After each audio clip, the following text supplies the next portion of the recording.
Taphophobia. Claustrophobia is one of the most common fears in the human race.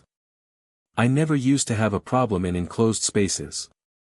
I actually found them kind of comforting at times, but there comes a time where some previous comforts can become the worst experience of your life.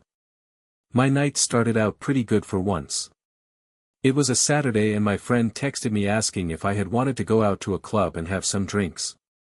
It had been a while since I had been out, due to work, and honestly just being extremely lazy, but I had a good feeling about tonight, so I agreed. We met at a smaller club downtown and started to drink. It was great, we drank, joked around, and even flirted with a couple women at the club. I was on my fourth drink of the night, when things started to go wrong.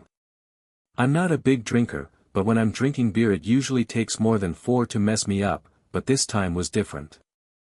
I had just finished it when I suddenly got incredibly dizzy.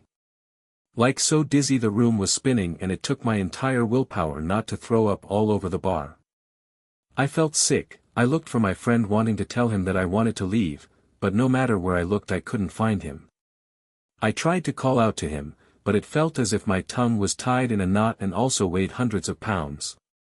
As I looked around I started feeling worse. My tongue still felt heavy, but now it also felt like it was swelling. It took everything I had to force myself to breathe. The bar felt even more cramped, like every person decided they needed to all go to the bar where I was standing and press against me.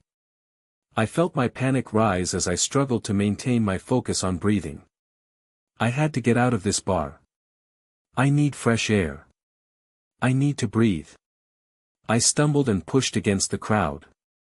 Eventually forcing my way through everyone, and almost falling through a side door. I was in a side alley, and I crashed against the opposite wall. Bracing myself against it as I tried breathing. My breath came out faster and faster, I was starting to hyperventilate. As I struggled to regain my breath, I realized everything was going dark. I started to panic even more. I tried calling out to someone, anyone to help me, but my tongue was too heavy for me to use it. Everything went dark, as my last thoughts were of me begging for someone to save me. I don't know how long I was out, but I wished I had never woken up. The first thing I noticed as I regained consciousness, was how tight my chest was. I was laying on a hard surface and every time I breathed in my chest and back I would hit something hard. I realized I could only take short breaths with how cramped I was. The next thing I noticed was that my arms were positioned above my head. They weren't tied up or anything, but the space I was in was so tight I couldn't put them down. I slowly opened my eyes, my eyelids feeling like they had weights tied to them, and all I saw was darkness. I moved my hands around, trying to feel what